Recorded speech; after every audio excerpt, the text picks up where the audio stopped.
Good evening, folks. Welcome back to the channel. It's great to see you. I hope you're doing well. Got some more matches that we need to go through today. We've got some quarterfinals over in Washington, and we've got some semis over in Austria and in Croatia. It shouldn't take that much time. I promise I won't keep you that long. Before we get into them, like the video, if you would, get yourself subscribed to the channel if you're not already. We did it, that 2.2k last night. Very grateful for each and every one of you. We do continue to grow each and every day. Get yourself involved. Get yourself involved and stay involved as well. I'd appreciate that very much. You can support the channel if you want. Shout out to you who sent the tip in yesterday's video. Very grateful for that indeed, sir. Thank you very much. Very well then. Before we get into these, how did we get on yesterday? I was so close. So close. I had Darderi for the set and he won the match, and then I took de Jong and he couldn't even win the set. Couldn't even take a set against Carlos Taberner. It looked like that kid was so gassed out of his arse today. I still stand by the pick. I always do. I weren't too convinced with Taberner against Cerundolo. I feel like he was kind of gifted that, and especially off the back of the form of de Jong, I felt like it was rather the wise choice. But that's just the way she goes sometimes, unfortunately. It is what it is. You certainly won't catch me crying about that. Still got Taylor Fritz on the outright, and I am going to cling to that for dear life, most certainly. But you let me know, did you win? Did you lose? Did you just come close? And now all that is out the way. Let's get it on, shall we not? Very well, folks. We shall head on over to Austria. First of the semi-finals is going to be Cazaux and Rinderknech. squared. We've got two Frenchies about to scrap this one out over on the clay. In the altitude, who's it going to be? There can only be one. I'd like to think I've seen enough from Cazaux this week. Not only this week, pretty much since qualifying for Wimbledon. He is most definitely in rather fine form at the moment. I'll give him that. Played decent last week, and he's continued to play well this week too. First round, Ignacio Busa, probably the toughest game that he's had so far. That took 3 sets, taking on Comesaña after that in 2, and then Struff today or yesterday, you know what I mean, quarterfinals. Managed to take his serve instantly in both sets, and then just didn't give him it back. Simple as that. Managed to hold his own. He's playing a rather efficient game of tennis at the moment, if I'm being honest, folks. Rinderknech, he's looked far from comfortable, even though he is in the semi-finals too. 3 sets in all his 3 games. I highly doubt it's going to get any easier for him in this one. Banyas in 3. I weren't too impressed, but a win's a win. Gombos in 3. Ranked a lot higher than Banyas, but even still nowhere near the calibre of a Rinderknech if we're talking about rankings and what we know on the day. And then in the quarterfinals against Yannick Hanfmann. Admittingly, Yannick Hanfmann has been playing very solid all week, but we did touch on the fact that even though Rinderknech has been struggling, if you look at them for what they are, he's been managing to just get past these opponents that are ranked a lot lower than him, to be fair. Yannick Hanfmann was another one. He's like 100 and what? 140 was he? 141. I was out by 1. Very close. Even still, a lot higher quality than the likes of a Norbert Gombos or a Facundo Banyas, but even Rinderknech, even when he looked like he was out in the second set, it looked like the tide may just be turning. He managed to just come back in the third. He realised who he is and got that one done. I think Cazaux has just been a little bit better on the eye. As always, you're dependent solely on that first serve of Rinderknech. I do believe Cazaux, if he can manage to neutralise that, if you can neutralise the serve of Jan-Lennard Struff and hold your own against him, I imagine you're going to fare rather just the same against the service games of an Rinderknech. May somewhat a little bit more fluidity from Rinderknech over the other side of the net as far as an opponent goes compared to Struff, but even still, I think at that price, it opened at 1.8, he's now at 1.7. We'll assess the situation nearer the time, but I would probably lean towards Cazaux on that one. He just seems to look the better of the two on the surface. Not picking it with much conviction, but that would be the way for me to go on that. And then the last one is this guy. Oh yeah, there's no odds for this yet, I don't think, but it has filtered through. Alexander Bublik and Botic van der Sandschulp. Now I imagine Bublik's just going to be a favourite once again in this. What the odds are going to be, I'm not too sure. I'm assuming it'll be the same as what they've been all week, around 1.3, 1.4. It would have to be Alexander Bublik. You don't need me to tell you that. He just keeps winning. This guy just keeps winning. And, you know, going off the form that he's in, you can pretty much just bet this guy every single time. He's winning a hell of a lot more than what he's losing, that's for sure. Head-to-head is 2-0 to the Dutchman in this one due to a retirement last year and then in the Davis Cup 2022. Both on the hard court, never on the clay. I just think it's a big ask. It's a big ask for anyone to take out this version of Alexander Bublik. I mean, he's just playing better than everyone. In every aspect, every area of the game, he's just outperforming everyone. And he's beating people very comfortably, going into the next match and just beating them just the exact same. Dealt with Alexander Shevchenko today, just exactly how he did last week, 6-4, 6-2. Pretty much identical to what he'd done with him over Ingolstadt, 6-2, 6-3 last week. Van der Sandschulp, I mean, look, I said that after Mislic, I was rather impressed with his overall performance against Filip Mislic. He's played a very solid, very efficient game all week. He took out Nicolas Jarry in that first round, did drop a set, but that was probably as tough as it's gotten for him this week. Filip Mislic turned up, looked really good, straight sets, and then even yesterday against Thiago Seybold, straight sets against him. Happy days. I'm kind of liking what I'm seeing with Van der Sandschulp. He has definitely got a little something about him this week. He most definitely fancies himself over here in Austria. But look, taking out Nicolas Jarry, barely, fair enough, whatever. Filip Mislic, alright, decent win, but it's whatever. Thiago Seybold, it's alright, but once again, I'm finally, it's whatever. Neither one of them, you could probably put all three of them into one player and he still probably wouldn't be able to deliver the type of ferocity that Alexander Bublik's bringing over on the clay. Not even just the clay, the type of just overall game that he's bringing is fantastic. It's too hard to deal with. No one's been able to come close. I would be rather surprised if Van der Sandschulp is able to derail the train this week. I can't see it. Apart from them head-to-heads on the hard court, you've got nothing to go off, nothing to suggest Van der Sandschulp's really going to turn up here and take out Alexander Bublik. He really is looking good for the title once again. And I feel like if he wins this one, he's probably going to beat whoever he faces. You'd fancy him to beat Cazaux again, right? Probably. You'd fancy him to take out Rinderknech, so I feel like all that stands in his way of another title is definitely having to get past Botic van der Sandschulp. But based off what I've seen this week, I imagine the Dutchman will be more than raring to go.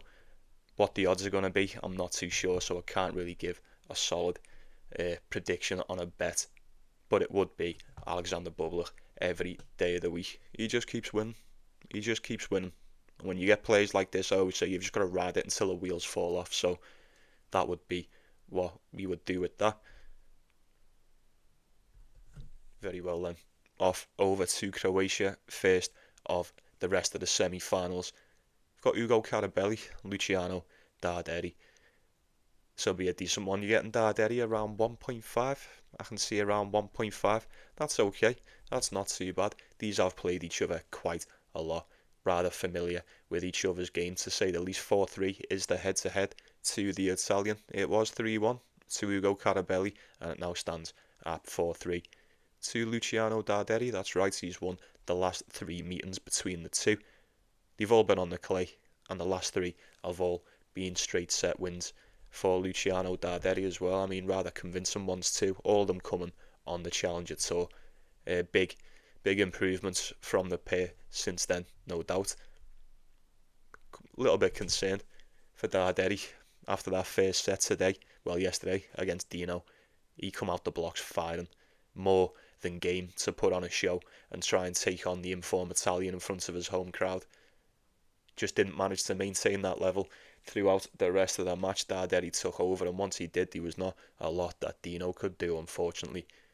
But look, there's no shame in getting beat by this guy. This guy's in one of the hottest streaks of form at the moment, coming off the back of that title last week over in Bastard. Just doesn't seem to be slowing down, does he? Doesn't seem to be slowing down, and I love to see it. Ugo Carabelli, couple of question marks regarding the fitness of the Argentinian after that match against Francesco Pissarro, especially after that first set. We touched on that in yesterday's video.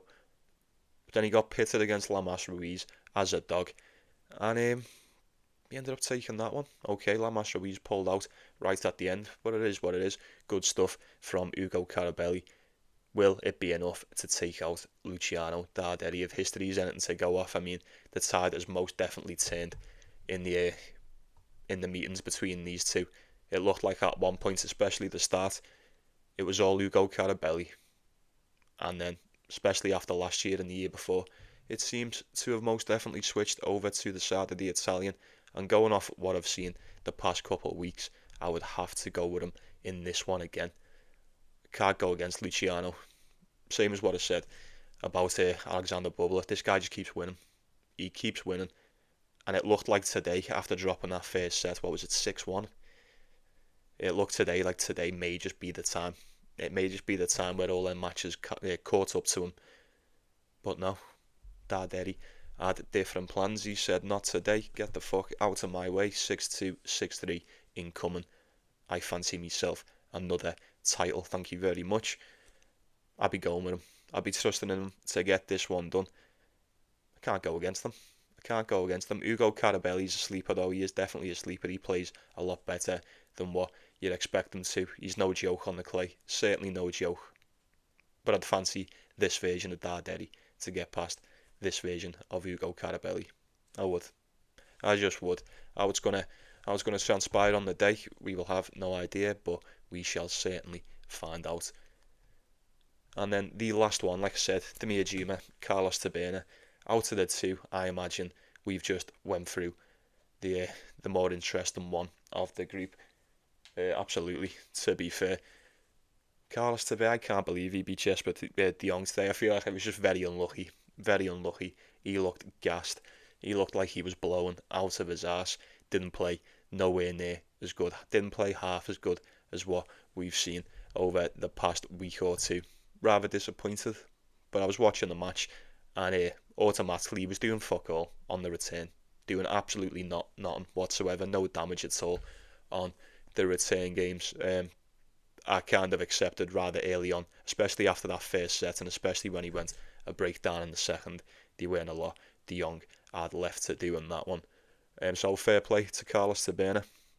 Whoever he does end up meeting in the semi-finals, I probably wouldn't touch it anyway, because I didn't think he'd get past Cerundolo, and I kind of still think he fluked his way past that.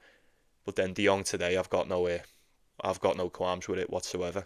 Can't say anything about it. He turned up in better shape and just beat de Jong. Looked the better player on the day. It is what it is. I can most certainly live with that. But that will do us for Croatia. Right then, over to Washington, and we will wrap this up very shortly. So there's still two of these that remain to be played. I've still got Flavio Cobolli and Tiafoe for tonight, and Taylor Fritz and Matteo Arnaldi. I am clinging to that Taylor Fritz outright for dear life, providing he gets past Matteo Arnaldi. He's going to meet, or whoever wins this one, for that fact, is going to see Davidovich Fokina in the quarterfinals. So fingers crossed. I'm most definitely rooting for Taylor to get that one done. But the first of the two that have filtered through for today is going to be Alex de Minaur, Brandon Nakashima. Be an interesting one. Indeed. Binak has beaten once before. It was quite some time ago, 2021 to be precise. I would probably have to go with Alex de Minaur in this one. I don't know what the price is going to be.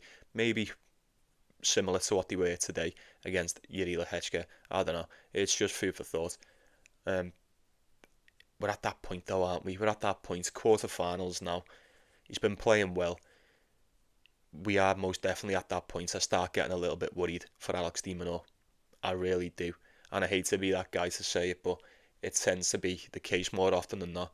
He gets to the quarters, the semis, and he doesn't perform nowhere near as good as what he has done prior to that spot. I mean, look, taking out Yuri Lehechka was decent enough. 2 tie breaks and then a 6-4. Close game, very close game. But Lehechka did beat him last time on the grass. Someone reminded me of that in the comments in yesterday's video. It just doesn't feel right. It doesn't feel right going against the Demon. It doesn't. I mean, he probably should. I can't believe these haven't played each other since. I thought I would have definitely watched this matchup a couple times over the past couple of years, but apparently not. Apparently not. There's quite a few matchups like that I think I've seen fairly recently too, and you go, hang on, these haven't never played before. But I would like to think the Demon could get this done. Bina he's got a decent hardcore game. We can give him that. We can most certainly give him that, especially with him being over in the States. That little extra pep in your step that could go a mighty long way in a spot like this. I think he possesses a tough enough game, a solid enough, a fundamental game, and a basic understanding of the sport itself to keep this one relatively close with Alex de Minaur. I'd like to think so. He can serve well, he can hit hard. We see more often than not de Minaur does tend to struggle with the power, but not the pace. He's very good at dealing with the pace of the match. This is the tricky thing, because you think sometimes you can just blast de Minaur off the court, but he's perfect at redirecting it back to you. And then how you deal with that is entirely up to you. I know the better player is. It's the Demon. It's most definitely the Demon. But we'll see.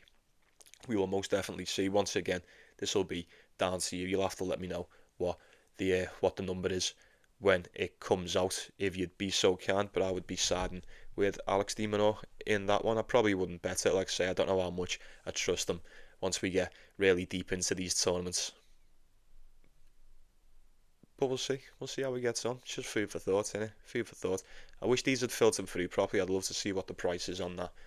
And then the next one I've got, this will be the last one as well before we wrap up. It's going to be Daniel Medvedev, Corentin Moutet.